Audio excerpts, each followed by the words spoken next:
제가 예전에 커세어 K70 RGB 마크2를 사용한 적이 있습니다. 타이핑해보고 너무 실망했어요. 키캡이 ABS 키캡이라서 손자국과 지문이 사실 좀 많이 남는 것도 제 눈에는 그렇게 좋아 보이진 않았어요. 근데 가장 큰 거는 이 제품의 스테빌라이저예요. 특히 스페이스바 스테빌라이저는 너무 실망스럽습니다. 제가 기대한 커세어의 품질에 너무나 못 미치는 부분이 사실 너무 아쉬웠어요. 이렇게 얘기했습니다. 전체적인 만듦새뿐 아니라 키캡의 각인, 품질, 타건감까지 커세어 브랜드에 대한 기대감만큼이나 실망감을 감추지 못했습니다. 그리고 그 후속작인 K70 RGB 프로를 가져왔습니다. 심지어 제작비도 지원받았습니다. 커세어 K70 RGB 프로는 풀사이즈 키보드입니다. 체리 스위치를 사용하고 청축, 적축, 갈축, 저소음 적축, 은축 총 5가지 스위치가 있습니다. 국내 정발 모델은 모두 한글 각인이 되어 있습니다. 커세어는 그 어떤 키보드들보다 가장 화려한 RGB LED를 자랑합니다. 화려한 RGB를 얻은 만큼 잃은 것도 있었는데요. 지원받아서 만든 영상이지만 브랜드의 간섭 없이 제가 느낀 좋았던 부분, 나빴던 부분 가감 없이 이야기해 보도록 하겠습니다.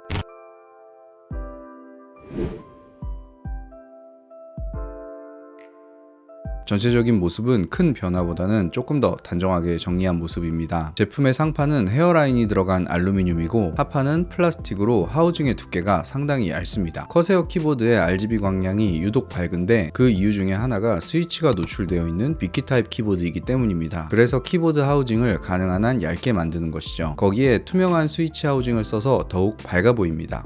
키캡의 소재도 바뀌었습니다. K70 RGB 프로는 이중 사출 PBT 키캡에 각인 사이즈도 줄어서 훨씬 깔끔해졌습니다. 따로 사려면 40,000원인데 기본으로 넣어주니 좋습니다. 키캡의 ABS 소재와 PBT 소재는 각자의 장단점이 있지만 게이밍에서는 PBT가 주는 까끌까끌한 소재감이 더 손에 잘 붙기도 하고 땀, 유분 등의 강한 점에서 좀 더 잘 어울리는 것 같습니다. 개인적으로는 영문만 있는 버전도 같이 출시해주면 좋았을 텐데 하는 아쉬움이 있었습니다. 키캡 안에 글씨가 너무 많습니다. 이전 세대에서 빠진 부분도 있습니다. 전에는 게임용 커스텀 키캡을 같이 줬었는데 이번 제품에는 빠졌습니다.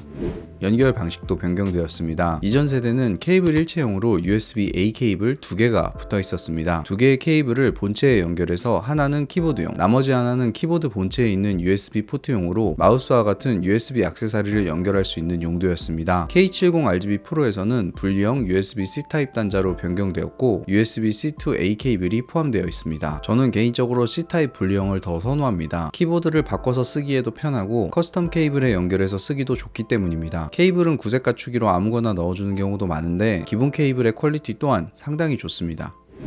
키캡 배열 또한 변경되었습니다. 이전 세대에서는 스페이스바가 길고 양옆의 키캡의 크기를 줄였습니다. 일반적으로 판매되는 키캡과 호환이 안 되는 부분이 있어서 커세어 전용 키캡이 아니면 교체가 어려웠습니다. 이번 K70 RGB 프로는 기본적인 키캡 배열로 바뀌면서 일반 키캡들과 호환이 가능해졌습니다. 단, 키캡을 고르실 때 꼭 OEM 프로파일 키캡을 사용하셔야 키 걸림 현상이 없습니다. 이 부분은 뒤에서 자세히 설명드리겠습니다. K70 RGB 프로는 팝네스트가 기본으로 포함되어 있습니다. 팝네스트의 소재는 플라스틱인데 촘촘하게 패턴이 들어가져 있어서 마치 고무 같은 텍스처로 느껴집니다. 그리고 자석식으로 결합합니다. 좋습니다. 텍스처도 괜찮고 손목 각도도 괜찮았습니다. 왼쪽 상단부터 프로파일, 조명 밝기, 윈도우 락키가 있습니다. 버튼 디자인도 납작한 형태로 바뀌었습니다. 가운데 커세어 로고는 RGB가 들어오고 몇 가지 정보를 확인할 수 있는 인디케이터가 있습니다. 오른쪽 상단엔 뮤트 버튼과 볼륨 휠 컨트롤러가 있습니다. 그 아래로 멀티미디어 버튼이 있습니다.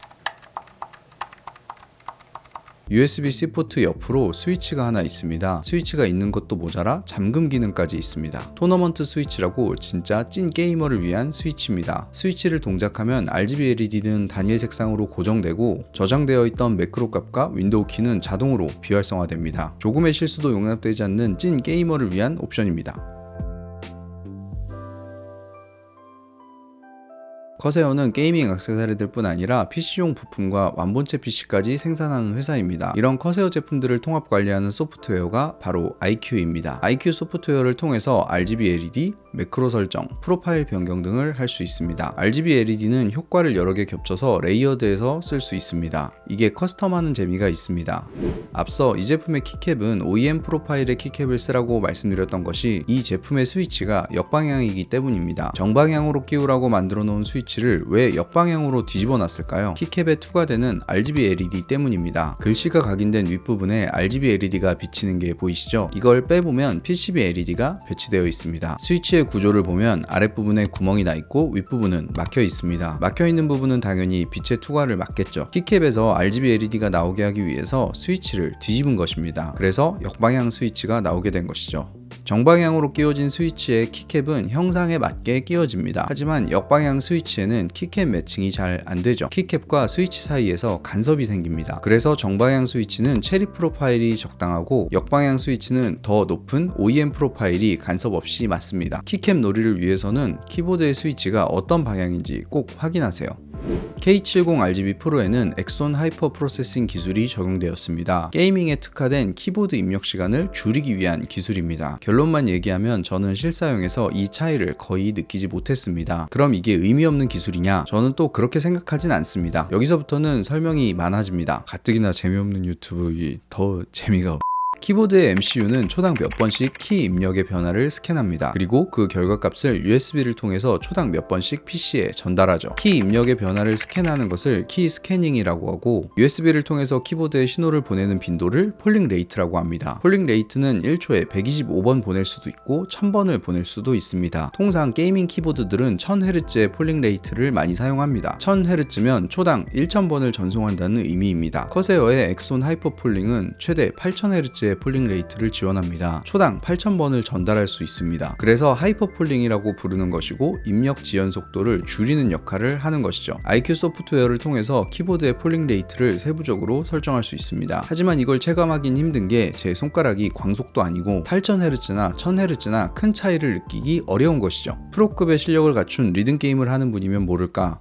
8000Hz 설정을 해놓으면 시스템 리소스를 많이 써서 게임 프레임을 더 떨어뜨립니다. 근데 이걸 저는 왜 중요하다고 생각하냐? 스마트폰은 매해 새로운 제품이 나오잖아요. 더 빨라지고 새로운 기술을 탑재해서 더 업그레이드 돼서 나오죠. 그런데 키보드, 특히 기계식 키보드들은 기술 발전 속도가 그만큼 빠르지 않습니다. 입력 도구일 뿐인데 무슨 상관이냐 하실 수도 있겠지만 최근에 키보드들은 무선이면서 지문인식 기능도 들어가고 운영체제가 다른 여러 컴퓨터들을 한 대처럼 쓸 수 있는 키보드도 나오고 있어요. 기술의 효용성 물론 중요하지만 과도기적인 신기술도 꾸준히 나와야 앞으로 우리가 더 좋은 제품을 쓸 수 있다고도 생각합니다. 그래서 중요하다고 이야기한 것이고 앞으로도 더 개발되었으면 하는 바람입니다. 스위치는 체리사의 스위치를 사용합니다. 저는 저소음 적축 스위치를 선택했습니다. 제가 사용하고 싶은 목적이 있었거든요. 게이밍용 키보드지만 풀사이즈인 만큼 사무용으로 써도 괜찮겠다 생각했습니다. 다음 세대 제품인 만큼 타건감도 좀 더 개선되지 않았을까요?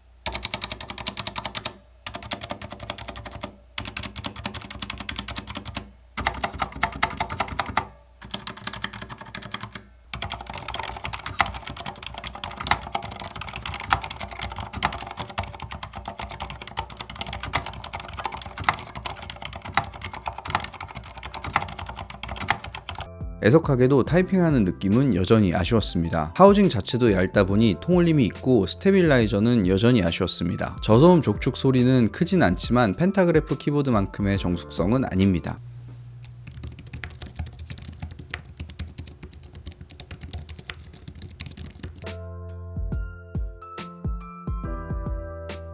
커세어 K70RGB 프로의 가격은 219,000원입니다. 이전 K70 시리즈들보다 훨씬 더 상품성이 좋아졌으나 가격은 기존과 동일합니다. PBT 키캡, 자석형 팝네스트, 케이블 분리 등 하드웨어적인 부분뿐 아니라 K100 시리즈와 같은 상급기에만 들어가던 엑손 하이퍼 폴링 등 기술적인 부분에서도 업그레이드된 점도 좋았습니다. 또한 한결같은 커세어의 RGB에 의한 RGB를 위한 모습도 멋있고요. 타건감만 조금 더 좋았더라면 진짜 너무 좋았을 텐데 하는 아쉬움도 남았습니다. 그래서 저는 이 키보드를 사무실에서 쓰고 있습니다. 오늘 영상은 여기서 마무리하고 다음 영상에서 뵙겠습니다. 끝!